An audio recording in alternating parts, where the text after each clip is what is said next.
I have Mark with me here today. He's running a SMMA agency for roofers, and he's been in this for a year. And during this 1 year, he went from 0 clients to 8, and he's still growing right now. And in this podcast, I will ask him questions about his experience, what he went through, get some tips, insights, and basically understand what it was like for him. Thank you for coming, Mark. Absolutely. Thanks for having me, man. Yeah, it's a pleasure. Can you, Mark, tell me about your experience before you even started this business? What was it you doing that maybe helped you when you started this business eventually? Yeah, good question. So I was always like doing some little business stuff like from the very young age. I remember like I was doing some weird stuff like selling vapes and stuff like that, you know. So it's not the best experience, but it's still, I always had this passion in myself almost like to try to do something by myself. And I always kind of from the young age, like 13 years old or 12 years old, I always had something in me that told me like, okay, I want to do something by myself. I want to build a business. So then I always I tried so many different things like e-commerce, drop shipping, all the typical stuff that people go through, and they all failed basically. And then I got into door knocking and doing like window cleaning. So I started off my own company doing window cleaning, and I ran that for about a year. So the way that I got into it is actually I started door knocking because I saw like that as a clear path to self improvement. If I'm getting a ton of rejection, I'm door knocking every single day, and I was working for a different company right at that time. Um, it was a clear path for my improvement to actually like get the sales skills, get the experience of dealing with people, and get a lot of rejection. It sucked. It was not good, but I think that really shaped me a lot and like set me up for success in the future. After that, after worked for a company door knocking, I went into my own, like opening my own business window cleaning. And it's funny, I remember the day I decided to start off door knocking for myself. And on the same day, I went to Home Depot. I spent $150 and I bought like a squeegee and a mop, the stuff to wash windows. And on the same day, I made the money back and I made like $200 in profit. I was like, this is insane. Let's go. So after that, I was growing the business door knocking every day and just washing windows. But I didn't have a good like business knowledge on how to actually hire staff and everything. So I had one worker working for me at some point, but I only ran that for about 7 months. And then it's funny, I got an offer like in the winter, it slowed down. So I got an offer from the company that I worked for before as the regular door knocker to manage their door knocking team. So that gave me a lot of managing experience because I managed a team of about, I would say, 8 to 10 people. So it's like training them and running them as a team to get jobs for this painting company. And then after doing that, it came spring. So I had really two options: either continue my window cleaning business or get into something new. And basically, that's when I got into this course by Charlie Morgan. So I learned a lot about business, and I decided to start off my own marketing company online because really that's kind of what I was always looking for, is being able to have that freedom, travel, and just make money online. Which is all of I feel like all of the younger guys, that's all they're looking for. So yeah, I went into that. That's kind of how I begin the journey. Yes, this is a great experience, door knocking. I actually wanted to ask you about it myself, but you already explained, like, this is Yeah, cool. yeah.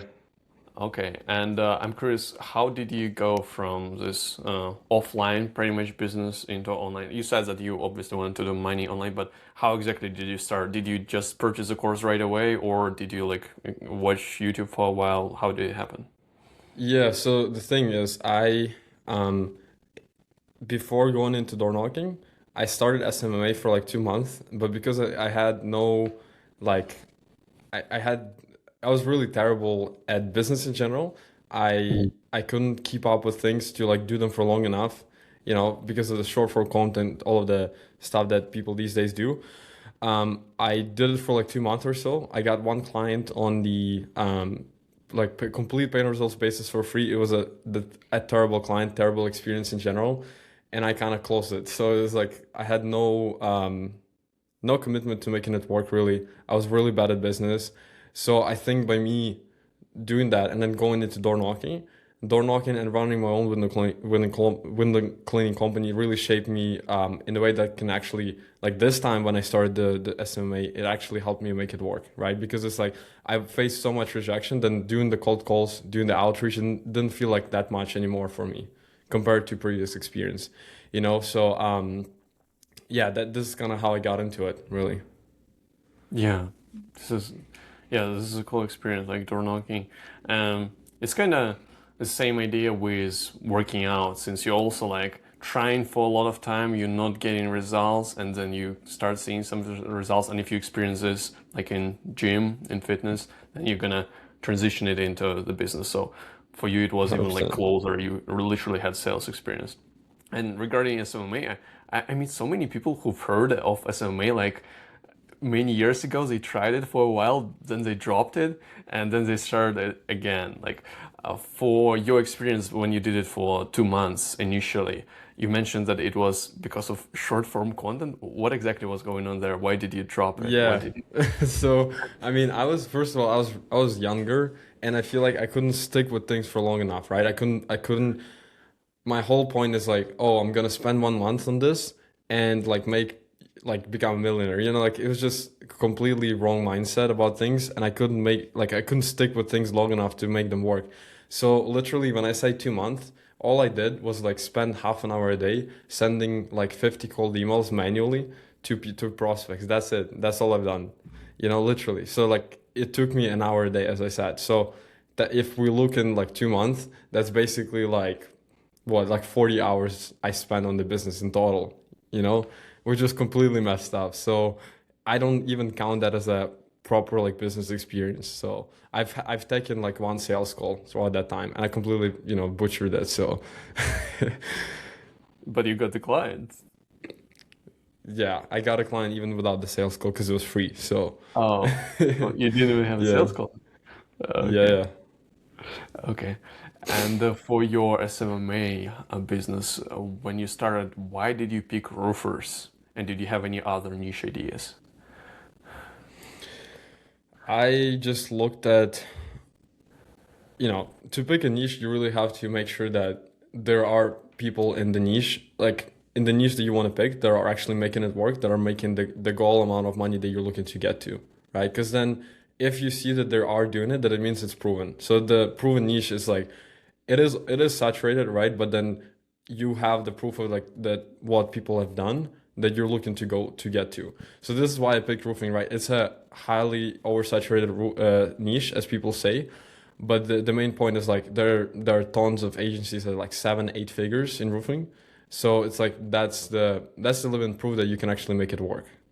So Hmm. that was my biggest reasoning. The fact that it was proven, also the audience size. There's about 100,000 roofers in US, which makes it super easy to do any sort of outreach, right? Which is really important. So you know, and then you go the next things on the bucket list, which is like they have a clear problem that you can solve for them, and their customers also have a clear problem that you can solve for them. So it's really you have to do a lot of market research before you go into the niche, so then you can decide, okay, I've made up my mind. That's it. I chose this niche. I'm not gonna switch it because niche hopping is what usually gets people nowhere. So Yeah. And like one of the things on this niche checklist is yep. how you can relate to it. If you have some knowledge, experience, if you like this niche, did you have any of those? That's actually bang on. I forgot to mention that I've done roofing myself for about like 2, 3 months in the summer. So I had an idea of like what it is, how hard it is, like the labor work in general, and I knew some stuff about roofing. And also it was a high ticket industry, so I thought it would be a good idea to start like a marketing agency working with them. Hmm. Okay. And you mentioned that you saw some businesses who are already performing pretty well.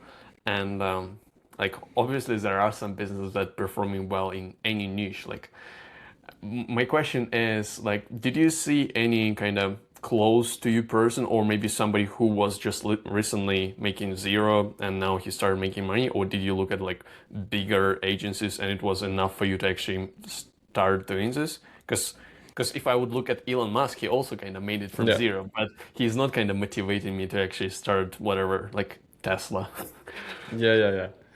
But the thing with Elon Musk is like he started initially with a completely different process, and also the way that because like you're not gonna look at him, okay, he started a Tesla, and I want to make a billion, like I want to be a billionaire, so now I gotta start a Tesla. Because the way that he started off is building a software with his brother, so it's like that's the where he was at zero, and so you gotta like compare yourself with like where he was at that point, and then look what he's done.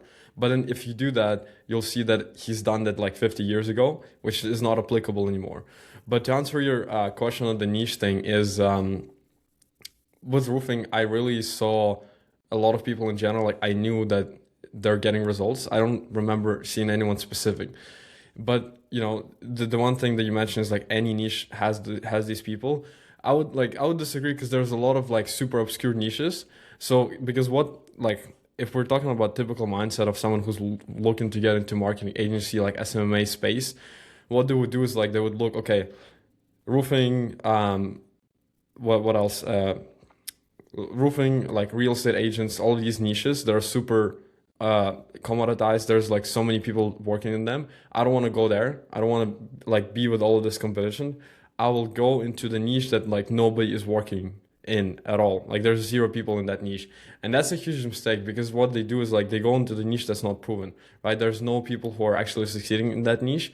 And the best analogy to kind of represent that is like if you're a fish, just bear with me, it's a cool analogy. If you're a fish and you have two ponds and one has like a ton of fish in, all of them are thriving, like but there's a ton of competition, like there's a lot of fish. And there's an empty pond as well. Like which one you would rather go into? In the one with more fishes. Yeah, because it's proven, right? Like they Yeah. are actually surviving. There is a reason that that pond has no fish in because there might be poison in there. This is the same with like with niches and picking niches. I really like this analogy because it's like if you go into an obscure niche, people might not have no problem there that you can solve for them, right? So it's a big risk going into the niche like that, really, in my opinion. So that's why I want. But the thing is, okay, there is a caveat to this because if you do find a niche that has a problem that you actually can solve and maybe there's a couple of people who are getting the results and it's an obscure niche, then it might be really easy for you to scale in that. But I just didn't want to take the risk, you know? Hmm. Yeah. And when you started your SMMA targeting Hmm. roofers, did you have niche switching thoughts and how soon did they Of come? course. Of course. Yeah, I love the questions, man. Really good questions, actually. Um, yeah, of course, I had a lot of thoughts about switching the niche because what happens is you kind of have this cycle, which I think Hormozy talks about this. It's like when you see a new opportunity, you're basically excited, but you're unaware of what the opportunity actually is, like how painful it might be. So you're super excited because you only see the benefit side of things. You don't see the bad stuff that people are going through. And the reason for that is you're looking at it mostly online where people only show the good things. So it's like when you see a good niche or when you see a niche in general, you're like all excited about it. You only see the benefits of people like performing in that niche. So you're super excited, but you're unaware. Now you decide to go into that niche, and then you go into the stage of like you're now aware and you're not excited at all because it sucks. So it's like it's called it's basically you're just excited and you're completely like you're unexcited and you're really aware of like what the niche actually costs, like how painful it is. And then most people give up on this stage because they realize that it's super painful, it's not what they were looking for, and they quit. But the thing is, what they don't realize, this loop happens every single time. So like if they go to a different niche, it's gonna happen again and again and again. So they never actually get to make progress. But what comes after that stage of you being like unexcited and you're aware of the problems is you become excited and aware. So you're actually optimistic and you're aware of what the niche is because you've been long enough working in this niche to actually make some progress. So it was the same cycle for me. Obviously, I got into the niche. It was great. Then it sucked, and now I'm at the point where it's like, okay, I see the benefits, I see the bad things about the niche, but I'm making progress, and it's like the progress that I made is not worth giving up to a different niche that's gonna have the same issues. But to answer your question directly, is I always had these thoughts because I see people, let's say, getting results in real estate, and you're thinking, oh, actually, yeah, real estate has so much more benefits than roofers. It's different in this and this and this way. But what you don't see is like I had a guy reach out to me actually, saying like asking me about roofing because he was from real estate. He wanted to switch. So it's like all the people are like literally all of the people in the space are having the same thoughts over and over again. And it's just you gotta stick with it, you know. There's really Yeah. no way around that. So yeah, Yeah, I recently had a thought like, I lived in Vancouver for 4 years. Real estate is booming there. I should go into real estate. yeah, yeah. Yeah. There you go. So do you still have those thoughts from even right now? Yeah, sometimes to be honest. Well, it just comes down to the psychology, like, cause and it comes down to that loop. Like your brain is always looking for new stuff, and the pain of you going through the current experiences in this niche. Like the thing is, I already know everything there is to know about roofing. Like I already know what's gonna come afterwards. I already know like that it's gonna be hard, and but I know about it. But with other niche, like I don't know about this stuff because I never lived through it. So obviously, like I always, if you see some shiny object, if you see some new niche, you always have these thoughts. It's like, oh, maybe I should switch, especially when it gets hard. But Mhm. you know, I never had an issue of like giving into these thoughts. So yeah. Yeah. And also, what I thought about recently myself as well is Mhm. sometimes niche switching is kind of effective. Like, for example, let's take your case with going from door knocking to SMMA. It was Yeah, an effective niche a switch. hundred percent. So, what is a good time to actually switch the niche? When should you do this? Yeah, so you're right. Like it's sometimes it can be a good thing for sure. I'm just saying like it's gonna if we're talking about some SMMA specifically, if you're working like if you've spent a year like actually putting in the work, doing the outreach, and you can't make it work in the niche, then it might be worth switching, I would say, right? I think Mhm. this is I'm pretty sure like you talked to Hassam. I think this is what his case was. Like he worked for a long time in one niche, and he couldn't make it work. So I think for him, like that was a valid point of switching. So, you know, I think that's going to be a point where you can switch, right? Like you work a year, you put in the work, you can say like I've actually done everything that I could have, and Mhm. this is the point where I can switch. But also going from different businesses, this is a different scenario than just kind of hopping the niches, because it's everything's going to be different. Like I was looking specifically for like working online, and that's kind of what it gave me. And there's a lot of reasons that I did it. So it's a bit different, but like in general, yeah, there's a point that you have to switch the niche for sure. Yeah, from door knocking to SMA, it wasn't like a niche switch. It was a business model switch. Yeah, makes sense. Yeah. And And also, to be honest, like now that I look back at it, obviously I didn't have the business experience. That might have been a shitty move too. Like there might have been a just a move out of pain avoidance, honestly. But you know, look what it got me. I think it was a good decision on my end still, if I look back at it. But it could have been a bad one. You know, I don't. If I would to go back, like if Mark at that point where he was deciding to switch, he would come to me for advice. Like he would ask me, okay, what do you think I should do there?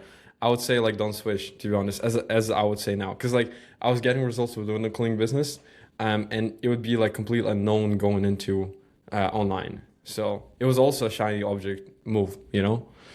hmm that's interesting. Even while you know what is the results that you got here, you would still not switch. Oh no, that's without knowing. It's just I'm saying like Ah. someone comes in general to me with that question, like being in that scenario, I would tell them not hmm to switch. hmm Yeah. Okay. Okay. And Because and to add to that, it's kind of like gambling. It's like what we're talking is right now is like I put a bet on red and I won, but I could have also lost. So like now that we obviously know that now I won, but like at that point we don't know. It's like it's a chance. So hmm yeah, makes sense. And do you have any plans like in the near, like, I don't know, 1 year, 2 years, 3 years, 5 years to switch the business model? not as of now.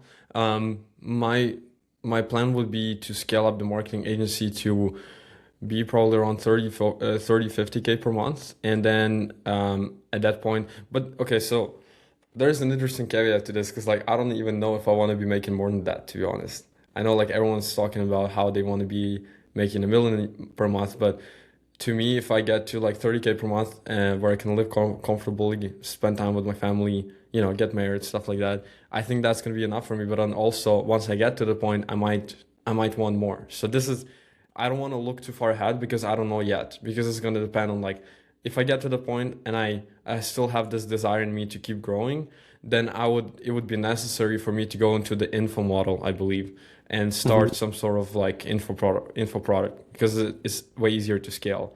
And also like with the agency, even being at 30K per month with the agency versus being 30K per month with the info product, it's way easier to be with the info product because there's way less operational complexity, and it's just really easy. It's like not as much time spent in general. Yeah. I also thought about it recently that if you run a business and you basically train your employees, you're already running a coaching business pretty much. And then you just have to do it for That's external right. people. Yep.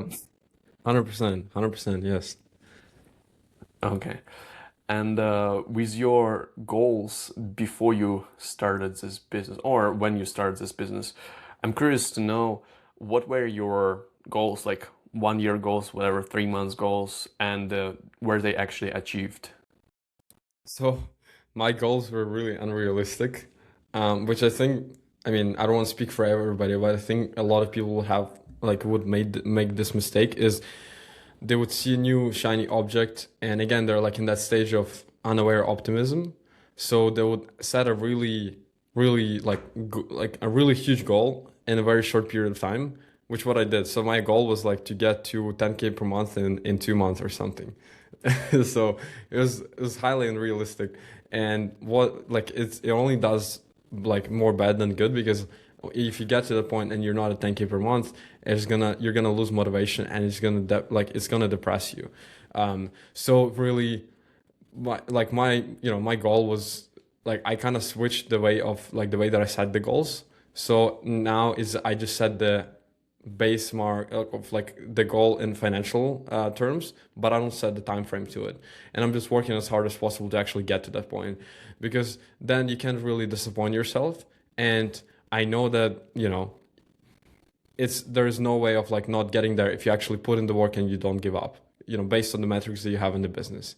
So yeah, that was a big mistake. I mean, if I were to give an advice from that, is just like, as I said, set the financial goal without the time frame attached to it, because really there's two scenarios. If you don't get to the point, if it takes you longer than that, then you're gonna get depressed and lose motivation at the 2 month mark if you're not at 10K per month. But if you actually were supposed to get there quicker, then basically you would have taken the actual time of 2 months rather than the quick time that you would otherwise get there. I don't know if that makes sense, but like this is kind of this is the problem. You're never gonna guess the for sure of you getting to that point. You're never gonna say I'm gonna get to 3 months. I'm gonna get to 10K per month in 3 months, and exactly once the 3 months mark hits, you're gonna be there. It's always gonna be a bit different. So you're always losing in both points. Hmm. Yeah, makes sense. I totally agree with this. But in the easy grow, I noticed a few examples when it is done the opposite way, even while Charlie is the one who is actually saying to not give the time frame. So the two cases is actually Charlie, one of them, Charlie explains himself, like when you calculate Mhm. how many dials you need to make, like what are the inputs that you Yeah. should put in to get the outputs so that you can calculate it based on the time frame. And the second thing is that in the spreadsheet for my CSM, like a one-on-one coach, like when I started working with him in the 2 months time frame, it said like 10K a month, and I was like, am I supposed to make 10K a month in like 2 months already? And right now Yeah. it already passed. Like I'm already at 3 months, and I'm not making 10K a month. Even like 2K is gonna be like hard to achieve sometimes. Yeah. Yeah. So um, what my question was about is, yeah, do you calculate how do you calculate what your daily inputs should be if you don't have this kind of time frame? So the thing on that is like you can definitely have this whole calculation of like, okay, I want to get to this point. This is my daily requirements. But you don't necessarily want to marry to the fact that you're gonna get to that point in this amount of time. it's definitely like a super useful exercise with like, okay, my close rate is this, my show up rate is this, so then according to that, my ABR is this, and that's this how many dials I have to do daily. Super helpful because then it shows you the perspective of like what's actually achievable, you know. But it's not ideal to marry to it at that point. The way that I calculate my outreach is just by doing simple math. Like if I want to be at this point, if I want to be making this amount of money per month, divided by 20. Okay, here's my close rate, here's my show up rate, here's my ABR. This is the amount of what should I be doing outreach. That's it. You know, you don't have to set a time frame to it. Okay. Yeah, makes sense. And regarding your journey during this last 1 year, have you been like really close to quitting? It's I would say no, which is a weird answer, but it's like I've been through really, really tough times, like really shitty times, genuinely. Like I was in a very bad place, but I never, for some reason, even considered the option of quitting. I don't know why. Like I tried to go through myself, like ask myself the deep questions, like why would I not consider quitting? But I never really did for some reason. I guess the reason would be is like I kind of knew that it's gonna work out for sure, no matter what. Like based on the metrics, it's because it's all just math in business. You know, if you have this ABR, you have this show up rate, you have this close rate. Like the only thing you gotta do to get your goal is just do more outreach, and you can always automate that, hire people to help you with that and stuff, and then you just solve the problems as they come. You solve bottlenecks, but the main point is like if there are already people at 100K per month in your niche, that means that they solve the problems that you need. It means that they solve the problems that you're having now to get to that point. So that means that it's possible. It's just a matter of like figuring it out. So that's the main thing that kind of gave me the confidence, you know, in it. Mm-hmm. You mentioned some bad moments. What were they looking like, and why did they happen? Yeah, so it's hard to pinpoint, but like once I started, my first 2 months it was like decent. I made okay money like for the first beginning of for the first month, but then 2 summer months I was like complete zero, like $0 per month for the 2 months, and that was tough because like I was making $100 per day cold calling. I was managing a bunch of stuff, and cold calling really it took me like 4 or 5 hours a day. So because I was cold calling in Canada, which in US that would be more like 200 dials because less people pick up. So yeah, it was just taking me a lot of time. It was painful. I was not making any money. I felt really bad in general. You know, I had like a lot of, I wouldn't say I had panic attacks, but like I was crying a lot sometimes. It was just tough, you know. It's because it's like it's painful. You're doing all this stuff and you're not making any money, and you feel like sometimes you feel like it was a bad decision, like you were a failure basically. So it was tough throughout those months. And you still sometimes like in business, you're always gonna get these moments. Yeah, because it's just business is hard, you know. So it's like it's not supposed to be easy. Yeah. What would what would you tell yourself during those moments to make yourself feel better? You're gonna have bigger problems in the future. This is one of the things that I would say myself, because it's like what you're going through right now is nothing compared to what you're gonna have in the future, and that's one thing. And the second thing is like you're gonna figure it out, you know.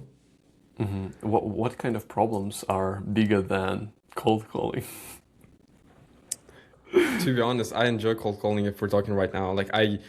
So I switched to cold SMS after about 3 months because it was more efficient, way more efficient than cold calls. It didn't take me as much time. But during the winter months, my cold SMS system broke. I had some technical issues, so I had to do cold calls, and I really enjoyed doing them. It was like because the thing is, when I was doing cold calls, I didn't have to think about anything else. It was just like cold calling, and I could play like a dinosaur game on my computer while I'm doing it, and I don't have to think about anything else, any problems in my personal life, any problems in my business. It's almost like when people drink out of cope, like they have like if some of the family members died, they drink to kind of cope with that, so they, to get their mind off of it. So it's the same with cold calling. Like when you're doing it, I felt really good because it's like I don't have to deal with any of the problems. I feel productive because I'm doing productive stuff. That's supposed to be painful, but I really enjoyed it for some reason. That was actually like a weird realization that came to my mind. But to answer your question directly, like what bigger problems? There's a lot of stuff. Like really, there's client issues. There's like months where it's slower. There's technical issues that prevent the outreach. It's the more you grow your business, the bigger problems become. Because it's like you have way further to fall. Because like if you've been doing this for 2 months and you have one client, if you completely fail, like it's a very small jump. But if you're like a 10K per month and you have like 8, 10 clients, if you fall, it's a huge jump. Mm-hmm. Yeah, that's an interesting perspective. Yeah. Yeah, you use cold calling instead of alcohol. There you go. Exactly. Yeah, yeah. Well, I don't drink, so that helps a lot with cold calling. Yeah, I Yeah, I don't use drink. that to cope. Yeah. Okay. And what are your metrics for your outreach and sales? Yeah. Um, Outreach cold SMS, I'm getting about 2.5 to 3% ABR right now on average. And then but my biggest bottleneck in the business for a long time was show up rate. So it was like 40% in the summer as when I started, and then it was kind of going up and down again. But now I think I got a clear process on like how to actually fix it. So I got my show up rate to about 65-70% now from cold traffic with roofers, which is super saturated niche, which is pretty good. I'm happy with that. So yeah, my show up rate, as I said, 65-70%, and my close rate is on average like 15% or so. 15%. Mm-hmm. Mm-hmm. And I'm not like super experienced in sales Mm-hmm. because my delivery is just booking appointments, and Yeah. I can talk for cold calling. But in sales, like from what I've heard, even in like pitches that we have in sales, Genesis script Mm-hmm. is like we can help you to increase your sales close rate to like 30% ish. Like Mm-hmm. 15%, is it considered to be good, or are you trying to improve this? Yeah, so it depends on the niche. Like, so ideally, like the close rate would be around 20%, 25%. This is like a acceptable close rate. It depends on where you're getting the traffic from. Because if you're generating traffic by cold calling or cold SMS, your close rate will naturally be way lower because there's no trust. Versus if it's like traffic from ads. So that's the first thing. And the second thing is like it depends on the niche a lot and on your offer as well. So if you're charging high ticket, which I am right now, then your close rate will naturally go a bit down. And also with saturated niches that all been burned in the past a lot, it's also going to go down. So really, the way that I'm obviously always trying to improve sales, I'm always doing the coaching and trainings, but I have more important things to focus on right now in my business because the way that I look at it, if I get 10 appointments, I'm still closing like one to two deals, which 10 appointments is really easy to get. So it's like way easier to get more volume because volume negates luck and volume fixes a lot of things. So in my opinion, it's like you gotta get your metrics to be an acceptable rate to actually scale up the volume because there is no point obviously in scaling up the volume or scaling the system if you don't have good metrics to kind of back it up because you're just going to be scaling problems in your business. But once you get like your close rate and your conversion rates to the point where it's acceptable, it's way easier to like scale the volume than improve. Because the thing is, let's look at it this way. If you're getting 20 calls per month and your close rate is 10%, that means you're closing two deals. For you to go from 10% to 20% in close rate, that's a lot of work. That's doubling your close rate. It's super hard. I mean, I'm not saying it's hard, but it's going to be a lot of work that you have to do. It's probably going to take you like 3 to 6 months really to do that. And that means you're going to be generating basically, what is it, 4 calls for 4 deals from the same amount of volume. But it's way easier to just scale the calls instead from 20 calls per month to 40 calls per month. You're going to get the same 10, you're going to get the same 4 deals, but you can do that in the next month, literally, just by making more dials because your system is already proven. So just putting more volume through it. or sending more emails, etc. That's the way that I look at it. But obviously, you can do both. You can still improve the sales, which is what I'm doing right now, literally. Yeah, makes sense. Yeah. And I notice that sometimes people don't really like to share like their copies, their cold calling, SMS scripts, whatever. Hmm. What do you think about it? Do you think it is bad to share your copy? And if somebody would, let's say you tell me your copy Hmm. and I just know your copy, can I actually get as good of the results as you do by just knowing your copy? Hmm. That's a deep question. That's a good question, man. I don't know. I think just by knowing my copy. Okay, so if we look at Cold SMS, the copy only really responds for your positive reply rate directly. This is the furthest, the lowest metric of the funnel that it responds to. Because copy will have some effect on your ABR, but most of the effect on your ABR actually comes from your booking call. So Mm-hmm. technically, if I tell you my copy, if you run that in the exact market that I'm running and you copy it word by word, technically you should be getting the same PRR, like positive reply rate. But you don't know my booking process. You don't know the way that my tonality works on the call, my objection handling, etc. So your ABR might be like half of mine or double of mine if you're better. So this is like I'm just saying in general, you know. I don't think sharing copy is such a bad thing, especially if it's a different niche, because then you can get what happens and like why I think it's a good thing if you have friends in different niches and they have the copy that's working, sharing with them what's working of yours to them, or like them sharing the copy that's working for them to you, is such a great thing, because you're not going to copy it directly, you're going to change it to fit your niche, which is you're gonna think about it actually, and yeah, make a good decision, and you're gonna optimize it for your niche specifically. You're not just gonna be monkey see monkey do, completely like blindly just copy it. So yeah. Mm-hmm. Yeah, makes sense.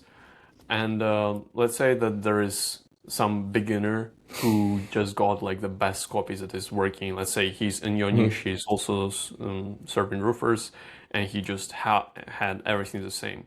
What are some of the things that he will be still missing to get as good of an ABR as you do?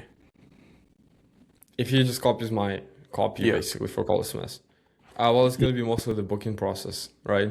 It's like how do you book the appointments? Let's say that he can copy my entire like system, the technicalities, the workflow, how it's running, because that's gonna be the other things like technically set up. How do I set it up? When do I send the messages?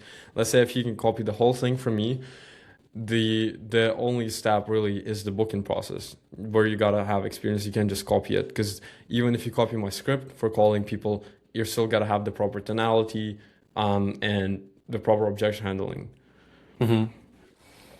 Okay. And in your journey of cold calling, what was the biggest thing that got you the highest results in cold calling, cold SMS? What was one change that got the most results? Because so looking at cold calling and cold SMS is gonna be different. So what is it specifically that you would want to know? Because like cold calling, or are you talking about the booking process specifically between cold calling and cold SMS? Yeah, the booking process. Yeah, like calling people. I think, well, I always was able to book appointments, but the difference was that my show up rate. So I think all of the changes that I made to my script was always like to kind of improve the show up rate. Sometimes it was for the appointment booking rate, but mostly just show up rate. But if we look at the cold calling, like what makes you have a good cold call is firstly like the trust that you build, the pain points that you get from people, the desires say where you put them, and main thing that you want to do is make them trust you to actually do the stuff for them, because if they're getting a lot of cold calls, the main thing is they're missing is trust. So it's like being really natural in the call, not sounding scripted, and just sound professional. Like they can trust you. You're making jokes. Jokes help a lot on the cold call as well. Yeah, just in general, like there's so many stuff. There's so much stuff we can literally talk for it like for 2 hours, that comes into the cold call. But those are like the main things: is being confident, getting the pain points from them, putting them on the desired state where they want to get to, then showing them how you can actually help them bridge that gap and making them trust you to do that. Like making them trust you to actually for them to see that you can do that for them. Yeah. I realized that I've already pretty much knew all of this information. It's just more about Yeah, you do actually cold calling. utilizing it. Yeah, yeah, Yeah. yeah. Okay. And I want to talk about your goals and your motivation. What was your initial motivation to start this business? It was make money online, being able to travel, um, support my family, start my own family. It was just typical stuff that every guy has, it's like from, because the thing is like I was making good money at my previous job, and my main motivation for going into this business is being able to live in a different country. So I'm really planning to move from Canada. I don't enjoy it as much. Um, and yeah, just kind of starting my own family, being able to travel. Those are the things that really like separate the online business from the offline job or business. Hmm. You said that you were making good money in a previous job. Did you mean door knocking, this business that you done? Um, yeah, I meant like being the manager, like being the door knocking manager. How much were you making? I was making like 4 to 6K per month at my age. Like I was 18 at that point, so I thought it was decent money. It's Canadian, right? Yeah. Okay. Yeah, that's really good. I was making even less as a software engineer in Canada. Damn. I was making like 4K after Yeah. tax. Yeah. Yeah. After tax, I would say like 45K on average. Yeah. Okay. So about Yeah. the same. Yeah. And did you had any thoughts on actually going back to this career while you were still building SMMA? Sauce? What do you mean? Did you had any thoughts on going back to the previous Oh, career? okay, okay. I see what you mean. Not really. I didn't enjoy it that much, to be honest. I was doing it and I was, I don't know, I wasn't enjoying it at all. I felt like I always had to do something all of myself. So I've been doing that job for like 3 or 4 months, and I never really enjoyed any of it. I always kind of felt like I had to do something by myself. So I really took that job to see, if really, because it was winter time, so window cleaning was slow, and I thought, okay, I'm gonna take this job. I think it's gonna be a great experience, and it was a great experience in general because it taught me a lot, but I didn't enjoy it. So that's what I'm saying. Hmm. Yeah. Since you've probably been like experiencing lots of rejections, yeah, makes sense. Like for me, for example, like I had lots of like thoughts to go back to software engineering because you kind of just working online, still like online job, you're just Yeah, writing that's some true code. actually. Yeah. Yeah. So I had like lots of pressure and I still sometimes do. But what Hmm. makes me stay here is that I still had some tasks that I didn't really like to do and I was told to do them. So here in Okay. business, at least I also have tasks that I don't like to do, but at least I But make you myself do them. yourself, you tell yourself that you need to do that, so it's a bit Yeah. different, right? For Yeah, sure, yeah, exactly. 100%. Yeah, I agree. And in terms of your motivation, you said that your motivation is to travel. Why don't you travel right now? Because I'm busy working. So it's yeah, it's kind of like a double-edged sword. But the point for me is like while I'm building this, traveling is not as efficient. Like you can't really work as productive when you're traveling. You gotta really have like a station or place where you kind of grind every day. But I'm not gonna be doing this my whole life, obviously, right? It comes to the point where you're set with the financial goals, right? And you can sacrifice some profit margins in your agency to hire more staff to kind of get you out of the day to day, you know? Hmm. So, And that's the point where you would travel. Yeah. so did your motivation change in any way since when you started to right now? Um, yeah, I guess it went more from, yeah, because like I told you the motivation, but that was kind of the motivation that I have right now already. because it's hard to go back to like what it was in the beginning. Mm. So, but if I really tried to go back, I think my motivation was like, just become like be making like tons of money and like chase the money, and that was like I thought that was my motivation. But then when I dig deeper, I decided that it was more around having a family, having a nice life, and being able to travel, having that financial freedom without having to like worry about the bills and stuff like that. So yeah. Yeah. And do you have some dark motivation, like dark why besides wanting more Yeah, money? I was digging into that with the Socratic loop, right? When you ask yourself why, all over again, all over again, and it was hard to dig something out, to be honest. But I think that might come down from when I thought about it. It's like it might come down from my parents always telling me that like I was better than everybody, and it kind of sounds weird, but it's like when I was young, my parents always told me, "Oh, like you're so good at this. You're so good at this. You're so good at this. Like you're way better than anybody. You're way smarter than like everybody else." And what it did to me, because like when you're young, your paradigm is shaped by your parents a lot. So the stuff that they tell you basically solidifies in your mind, and it becomes this thing that you genuinely believe. So what happened with me is like I had this belief that I was better than everyone else, which is kind of like I don't know if that's a good belief or not, but this is what my parents kind of put into my mind. So when I was seeing like people my age or like maybe a bit older, a bit younger than me succeeding, I always have this like super dark source of like just really feeling so bad because like those people are succeeding and I'm not at the point where they are, even though I'm better, right? And this thing that like I'm better is just coming from my childhood. So it's not that like I'm consciously thinking, okay, like I'm better than everyone.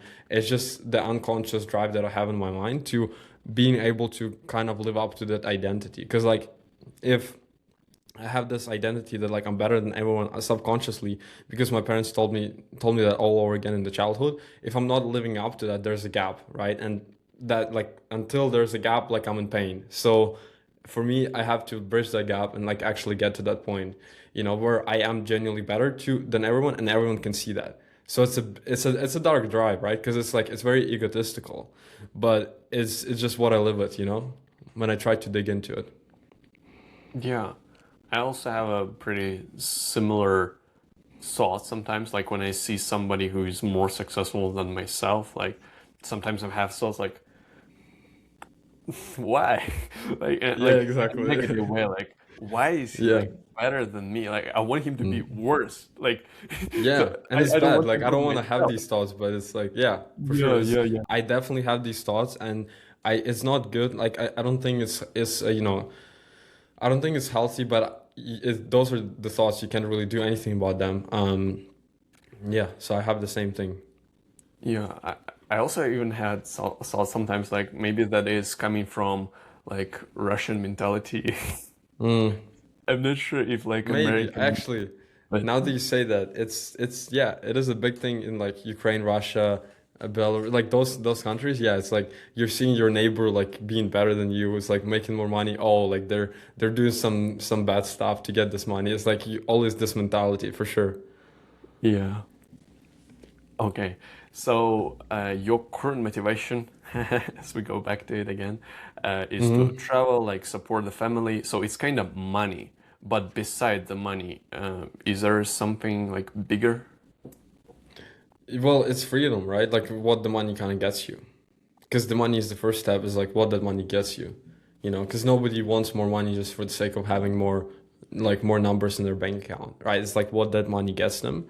So for me, it's like what that money gives me is the freedom, first of all. And then the second thing is like going back to my dark drive, is like actually proving to myself, but also to like everyone else that, okay, like I'm actually good, I'm actually better than than some of the people, which is it's questionable, but this is what I have. But yeah, so to answer your question, it's just kind of having the freedom. That's what money gets to me. Just having the freedom to travel and spend time with my family, and starting my own family as well. Hmm. Yeah, great. And during this process of running the business, what are some of the sacrifices that you've made? Hmm. There we go. This is we should pull up a list probably somewhere so I can list them out properly. But yeah, there's a lot of stuff. I mean, I completely gave up partying. I stopped talking to a lot of my friends. I I mean, I quit alcohol and everything before that, but I kind of accounted everything because if I look at my stages of life, like my biggest like growth or like self-improvement stage started from the point that I started door knocking. So I think if we count from that, like I quit alcohol, I quit vaping, which was really, really tough. I've been vaping for like 3 years since I was 15. And to me, quitting that was, I tried quitting that like 20 times. I had a genuine, like, vapes are basically like cocaine to quit. It's super hard to quit. I was having shivers. I couldn't basically sleep for like the first week or something. I was just fucked. Really, it was really bad. So yeah. Anyway, I gave up vaping. I stopped talking to people who were vaping too because talking to them kind of put me in that environment where it was easy for me to go back to it. So stopped talking to those people. Alcohol, gave up. Any girls that I was talking to, like it all went away. Parties as well, and I had to give up boxing as well. I was doing that competitively, and I gave it up because I didn't have time to do it. So I just switched to just normal gym, and I'm basically all I'm doing in my day is just work, and then I sometimes spend time with my family in the evening, or I'm just going to sleep. And then on the weekends, I just spend time with my friends sometimes. But it's a very, you can say, intimate circle of people who I trust, people who are not pulling me down and stuff like that. So I'm very like aware of people who I talk to. So yeah, just like most of the stuff that I did, like the fun stuff that I did, I just had to give it all up. Any sort of like social media is also the next thing. Is like my phone right now is completely. I use the extension to block everything out, so I don't have any social media. I'm not on. I have the account, but I don't use it, so I don't. I'm not on Facebook. I'm not on Instagram. Obviously, God forbid, I don't have TikTok.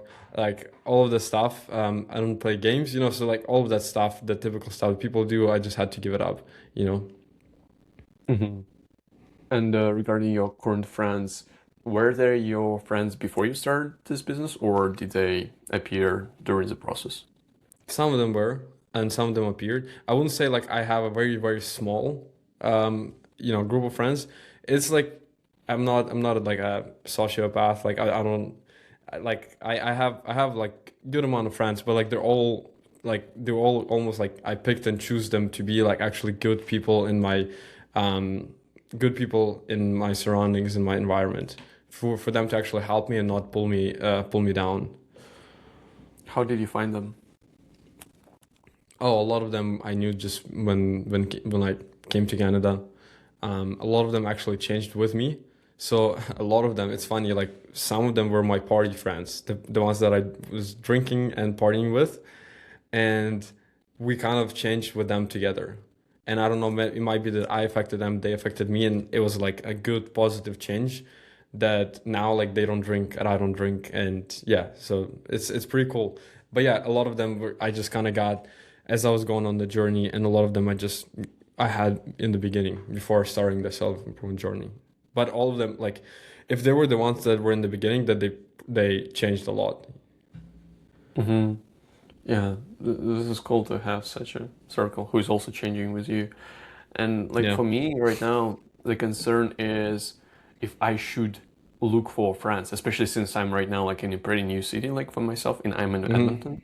So my thoughts are like, should I be even opening myself to some new social circles, or should I stay kind of close by myself so that I can focus more on the business? What are your thoughts on this? I think definitely you need to have some friends because like it's gonna be tough. I feel like without anyone to talk to, because business is hard because especially in the beginning stage because you don't have a team, right? It's just you.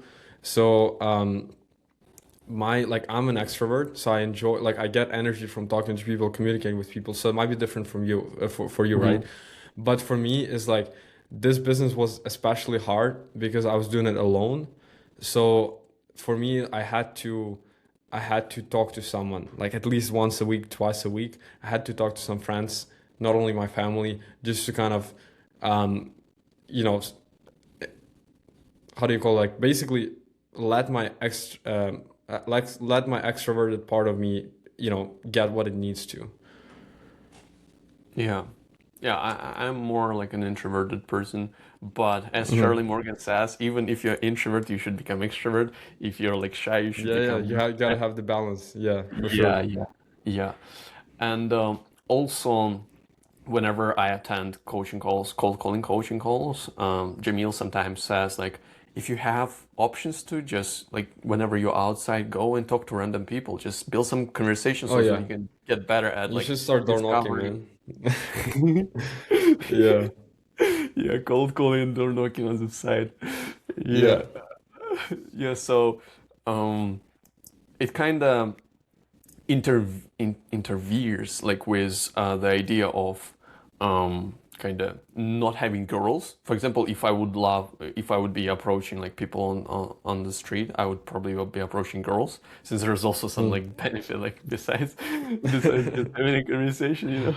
Yeah. But yeah, so it kind of intervenes. Like I should be talking to people, but at the same time, I shouldn't be having like too many like girls. And what are your thoughts on this? Yeah, I mean, my personal thoughts are gonna be um, a bit different because like I I went away from like girls distract me a lot, so I just made a choice. Like that's it. I'm only gonna look for a girl that will potentially in the future become my wife. That's it. I'm not gonna be because I've been through that. I feel like I've got enough, from my teenage years and everything. So I don't think I really need that anymore. And I mean, I'm not approaching people in the streets. So I don't know. It's gonna be a bit different for you. But I feel like everyone has to decide that for themselves. Like it's how does it affect you?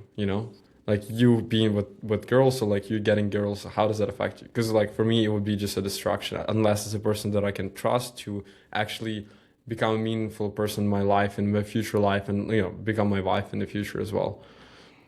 Because then there's Yeah. no value. Like to me, just having these relationships, like if it doesn't lead to anything, it doesn't provide any value. Because if you're not planning on anything big with this person, then what it does is like you're putting all of this time and effort into this relationship, which is not going to work out because you're not planning on it working out anyway.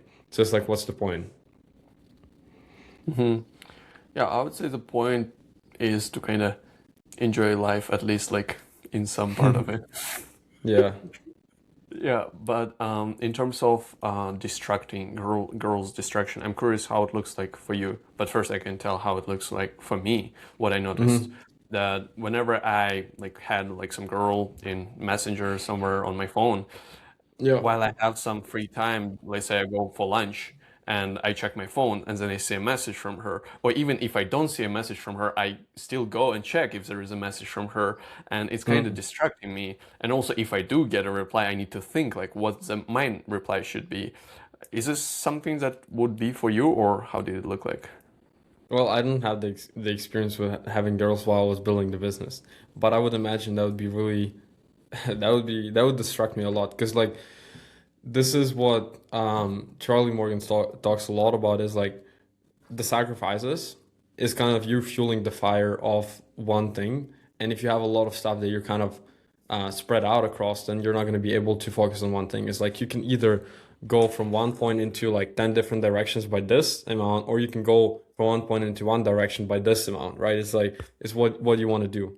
So I feel like that's going to be the thing that would be spreading me out too thin, especially the amount of time and effort it would take me to maintain, for me specifically. Hmm Yeah, makes sense.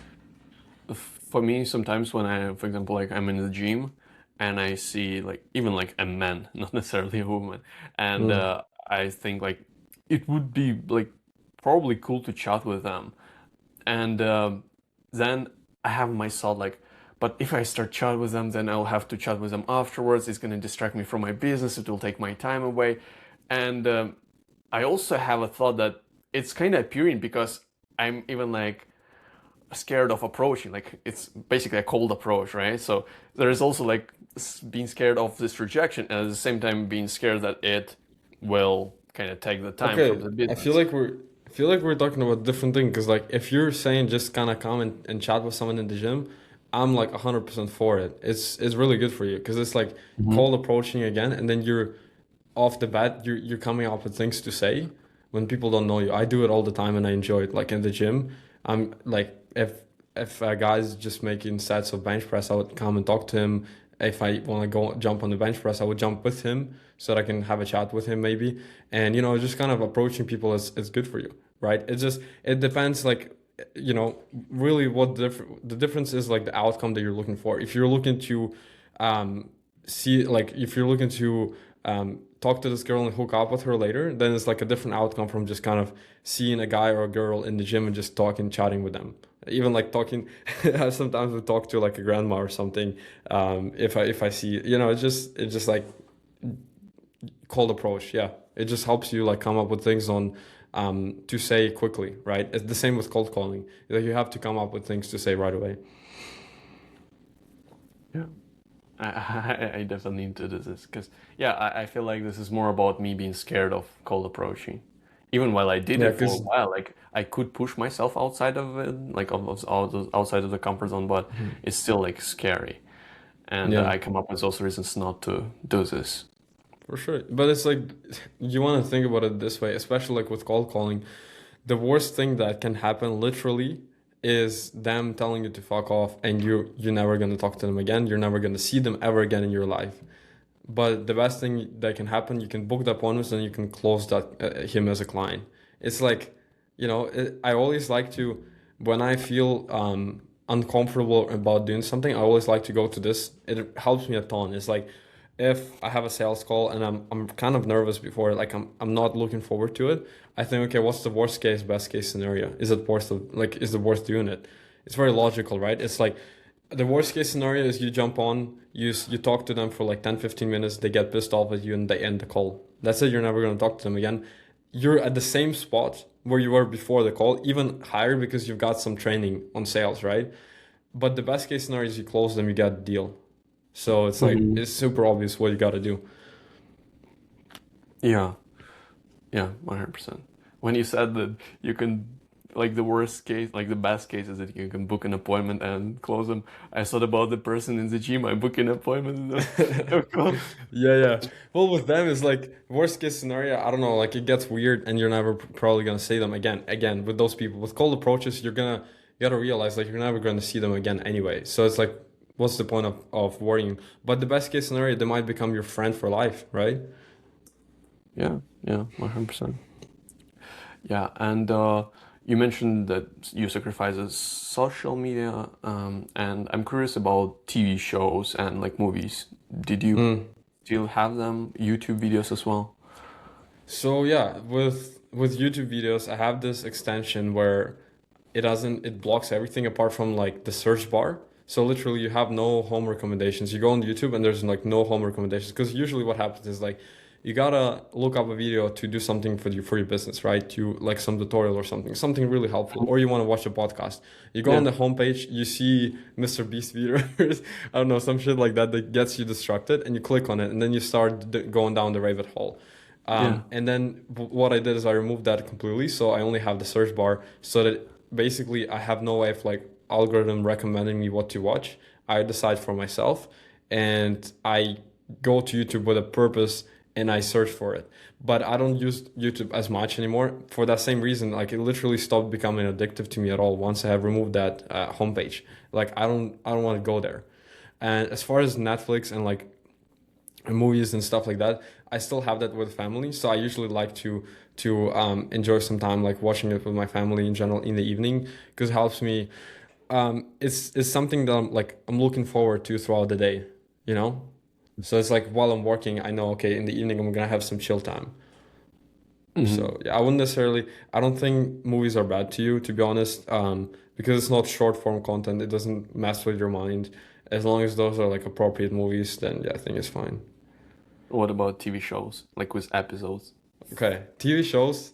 I have a bad story with them because I've never really big of like I've never was a fan of them because I would get addicted to them and like I watched like two TV shows in my life really, and I'm watching one right now, one of them. So like I cannot stop. It's that's what it like it sucks. But the thing is like I have a control and it's like I cannot stop watching it, but I'm not watching more than like two shows per day, and it's like always at the end of the day. So it never really messes with my work or anything. But I'm just saying in general, like shows are super addictive, so that's why I'm not a big fan of them.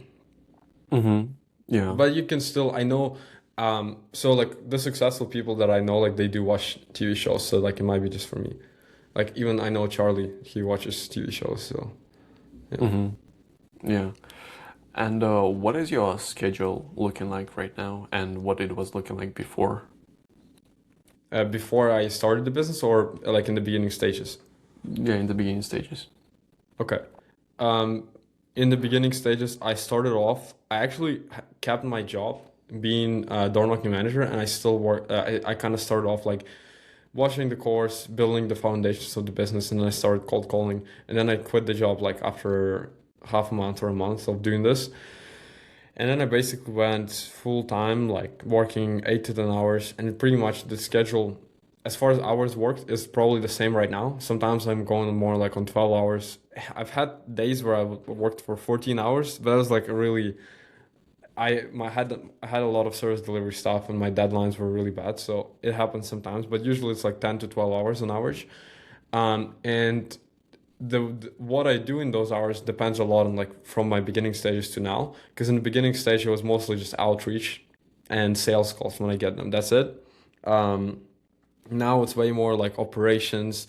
Way more like service delivery for clients, communications with clients, a lot of fulfillment stuff as well, right? Because if yeah, I have 7 clients right now, so it's like it's it's um it's a lot to maintain and stuff. So yeah, right now the way that it works, I always woke up at like really early time, so around 5:30 to 6 a.m. and then I get to work straight away. So like I wake up in half an hour, I'm at my computer and I start working, and then I do intermittent fasting, so I don't eat anything until about 1 p.m. or so, and then I have my first meal. I don't eat any carbs for my first meal because it messes up my. I get brain fog and I cannot work properly. So I eat like a lot of protein and fat, something like eggs, cheese, stuff like that for my first meal, and then I work after like 1 p.m. I work till about 4 or 5 or so, and that's giving me like 10 11 hours or so. And yeah, then I just have my full dinner like around 6 p.m. and then I go to the gym as well before dinner on the days where I go to the gym. So that's kind of how it's looking like, you know? You have a pretty crazy intermittent fasting. It's like 5 hours window. Yeah, or so. Yeah, it depends on the day. Crazy. I also do intermittent, but it's more like a chill one. Yeah, I have 8 hours window. Yeah, sometimes it's 8. I honestly I don't look for like the specific hours. I just main thing for me is like I don't want to eat breakfast. That's the main thing. If I do, like my work is completely messed up. So the most important thing for me is like to eat that like first meal 12 to 1 p.m. and have zero carbs for it. And Hmm. the way that I eat dinner is like sometimes I can eat it at 7 p.m. or like 8 p.m. So it's really like I'm not rigid with that. I'm just rigid with what I eat. So I don't eat shit food and stuff like that. Yeah, makes sense. And what do you do after work? So sometimes after work I would just either hang out with my friends, rarely, mostly just kind of staying home with the family or going to the gym. That's it. Pretty basic. Hmm. And when you stay at home, do you watch movies? Do you watch YouTube? Yeah, like play some board games. I try to, but yeah, usually we're just watching like a movie or something with the family, with my family. I I haven't watched YouTube for such a long time now. I watch probably like 1 hour of YouTube per week, if I were to say, max. I don't know. I just don't do it anymore. Um, yeah, as I said. Once I added all the extensions, it stopped because like usually you would go on YouTube to see what's out there for you, to see what the algorithm prepared, then you kind of choose from there. But you never like if you don't have that, then you have to go to YouTube with a purpose because you gotta search for something. and it's like you realize that you never really have like a purpose to go on YouTube to search for something. So it's like, Mhm. why even go there? Yeah, that's interesting. And do you never feel like you probably are missing out on some, I don't know, valuable Charlie Morgan's video? I already have his course, which I paid a lot of money for. So I don't think there's anything better on YouTube that what I have in this paid program. So I think that's fine. But also, I don't want to overflood myself with content because it's like if I'm learning from one place, I don't want to have like three, four, five different sources of truth which all contradict each other. Hmm. And do you read any books?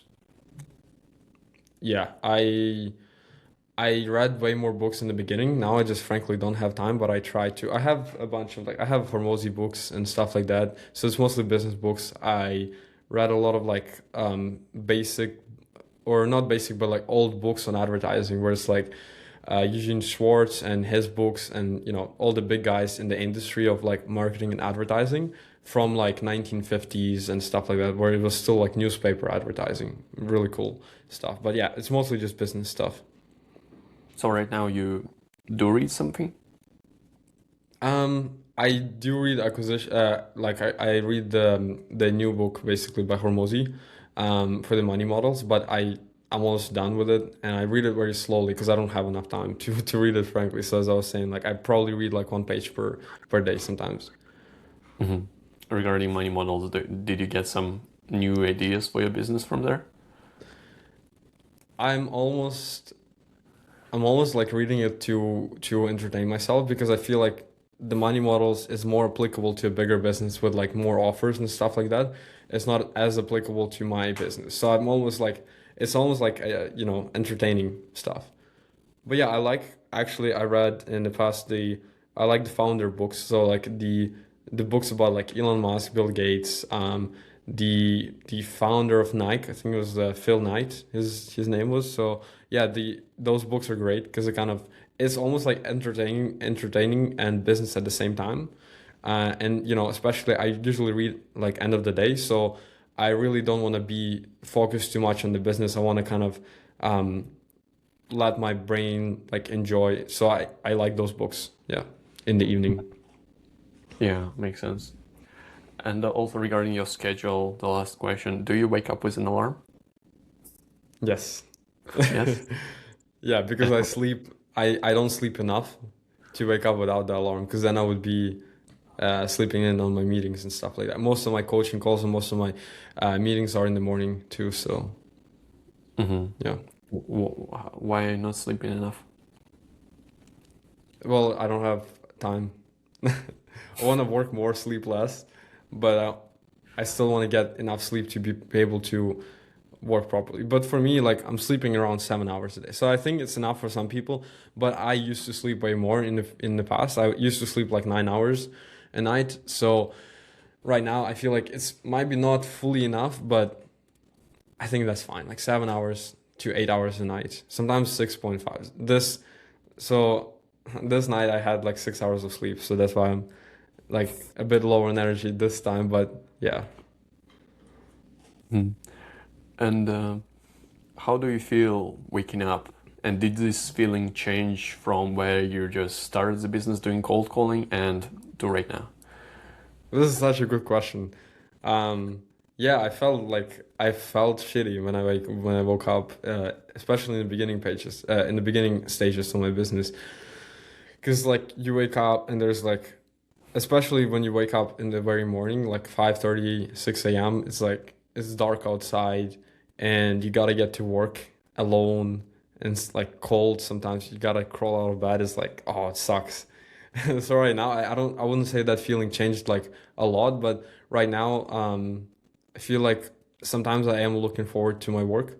Sometimes not, but yeah, I still have this like it's still a bit hard to get out of bed sometimes, but you know, and it's never like a big enough problem to kind of push myself to not do it or like push myself to sleep in or something. Yeah, it's just about setting the limits for yourself, you know. Hmm. Yeah, understood. And also, you mentioned that you're chatting with your clients throughout the day, obviously, since you have clients. Mm-hmm. And my question is, do you like when your clients send you messages, or do you have like a feeling like, oh fuck, I just got a new message? Depends. It depends if it's a client that we're getting good results for or not. You know, if it's a client that's a nice client and everything, yeah, I enjoy chatting with them. Yeah, Mhm. Yeah, especially when he sends like, where should I send the money? Like, exactly. Yeah, this is the yeah, best message. Yeah, this is for just sure. what I noticed for myself. Like when I'm basically working with my client, I noticed that the feeling is sometimes the same as the one that I had when I was an employee, basically in a job. I had my Mm, employer, and I didn't really like when they were sending me messages, meaning I have to do something probably. yeah. So right now, I'm also sometimes experiencing the same. So yeah, Yeah, I get that. Yeah, yeah. for sure. Well, the difference, I guess, for my niche and your niche is like, I guess for you they might have like specific requirements, but for my niche is like, I do the initial setup and that's it. Sometimes if the ads like run properly from the get go, like I don't have to touch them. You know. Mm. Okay, so you don't chat with them too much. I do weekly one-on-ones, especially with new clients. It's been huge because it helps you. It helps you. I don't know if that's something that you do, but it helps you like get the feedback from them, and you can always feel if they are about to churn. Right? This has been such a huge thing for me because like you're talking with them every single week, and you're kind of giving them updates on what's going on, what's working. You can always get you can, even if they don't tell you, you can get the feeling like, are they actually happy or not? And then you can always pre-handle it so that, because what happens with clients, if you don't talk to them, is they might have a concern that is not communicating to you, and it's gonna pile up and become bigger and bigger. And then at one point, they're just gonna churn. They're just gonna tell you like, okay, I'm not happy with this, I'm not happy with that, that sucks, and I hate you, and that's it, like I'm churning. So but if you pre-handle it, it's usually like a small problem. Um, I have the best example for you. If you know Uncle Jimmy Mitchell, Mm. he's the service delivery coach in EasyGrow, but he runs his agency at around like 150K per month run rate. So he's been doing that. He's a veteran. He's been doing that for like 10 years. So he told me a story that he had a client that they built a website for him for like 10K or something. So it was an expensive website, and the client came to him and he wanted to stop like he wanted, while they were building the website, he just came to him and he told him like, okay, I don't want to get it built out, even though he paid already and they were building it out. So it went like, after he sent him first drops, the client came to him and was like, I changed my mind, I don't want to work with you. And he was like super confused, like, you know, on Jimmy, because it was like the website is there, we had great communication stuff, and he tried digging, and he had to dig really hard to find out what was the actual issue. And the issue was that the client found out that his VAs were actually building the website and not Jimmy. Even though the website was like beautiful, it was great, it was just the fact that it was the VAs doing the jobs. And then he handled the concern properly, and the client was happy and he retained the client. So it's like, if you don't know what their concern is, you can't really handle it. If you can't handle it, the client's going to churn. So yeah, weekly one-on-ones has been a huge thing. Yeah, it's pretty much like in any relationship. Like even if Yeah, you're like in a relationship with girlfriend, you still need to discuss those things. Otherwise, it will appear 100%. at some point. Yeah. Yeah, for sure. What would you say is the best advice that you got from Charlie Morgan and his programs? Oh, I think it's like such a hard question to answer because it's like, I feel like it's everything in complex, everything together, right? Just the business knowledge. But I think the systems thinking in general is like how you think about stuff. It's just the mindset on everything, how you break down the data, and you think about everything logically. I don't know, to be honest, I don't know if I can answer the question really, because it's like I would have to pinpoint a specific thing, but there's so much stuff that I actually learned that helped me, that it's like such a broad thing that it wouldn't make any sense, right? I can't give you like anything specific.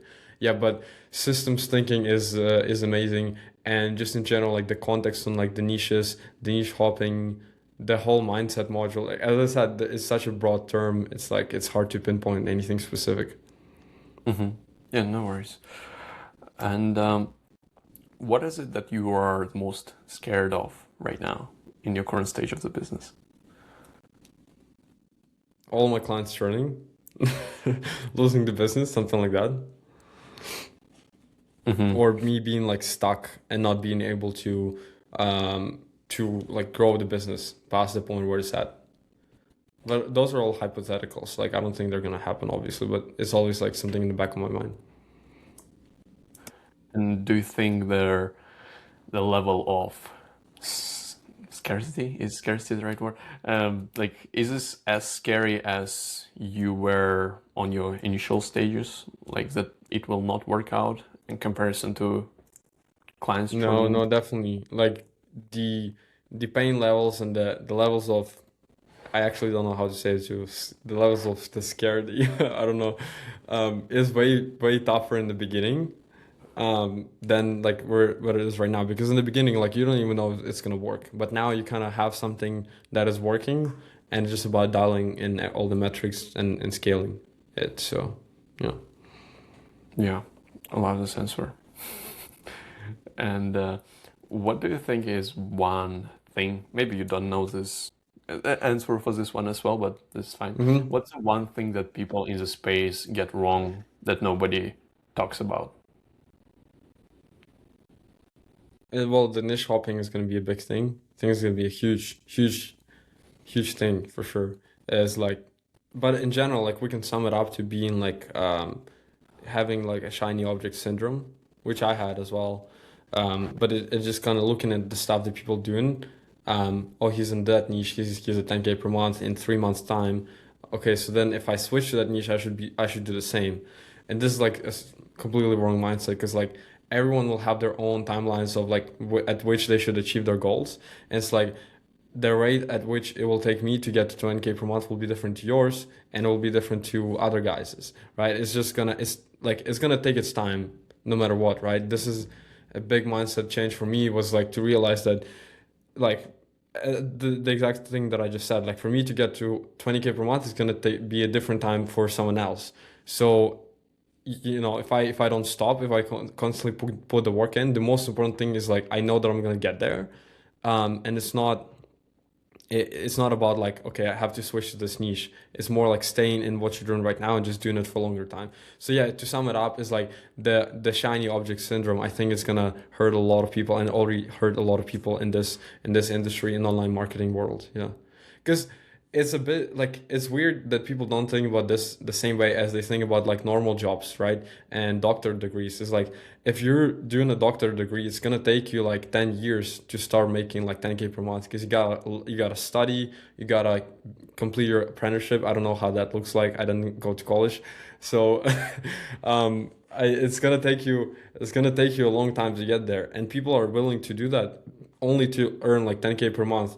Here, like all that the market asks you to do is provide value and put in the work in one thing at a time and not change it and do it for at least 2 years. Like if you do it for 2 years, you're definitely gonna reach like 10K per month, right? Or 3 years.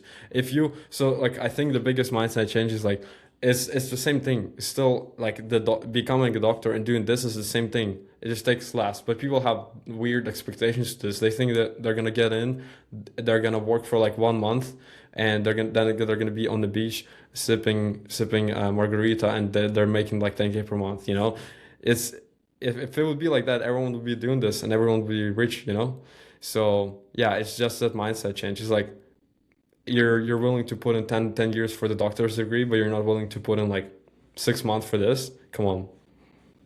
Yeah, this is so real comparison. Yeah, people are Yeah. willing to go to university for many years, like get in debt, but not Yeah. willing to wait for a year to get something working. Yeah. Yeah, 100%. And I also have a quick blitz, like simple answers, Yeah. questions. Okay. Cold calling versus cold SMS. Cold SMS. Cold SMS or cold DM. Cold SMS. Cold SMS or email. Cold SMS. Cold SMS or door knocking. Door knocking. Okay, Canada or US? To live? Whatever. US. You can reply however you want. US for the market. Like if you're starting an agency, US, Okay, yeah. let's say to leave. To live? US. Maybe. And where Canada is winning? Sorry? Where Canada is winning? At the politeness. Okay. Definitely. Be good at sales but be bad at cold calling, or be good at cold calling but be bad at sales? Be good at sales because then you're gonna be good at cold calling too, or at least decent. Mm-hmm. And now sub questions, like let's say if we talk not about utilizing it for business but utilize it for relationships, be good at sales or be good at cold calling, which is better?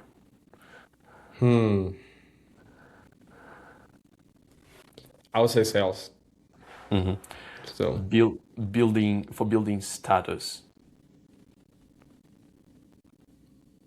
what, like sales or cold calling for building Yeah. status? Yeah.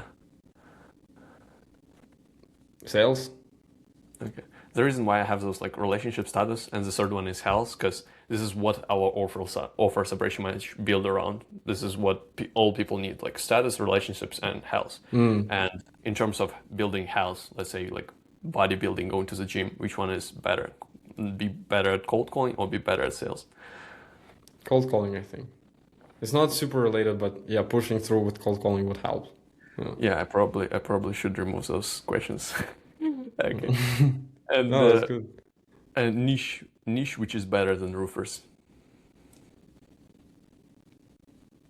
Roofing is the best. Great answer.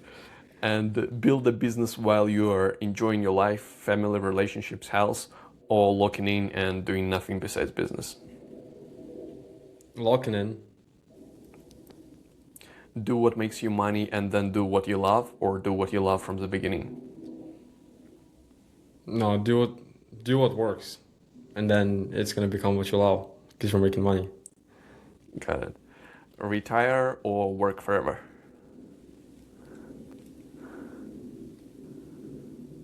Work forever, but it's not gonna be the same work. Mm-hmm. Number one skill that everybody needs to learn. Sales. Okay. And the last one.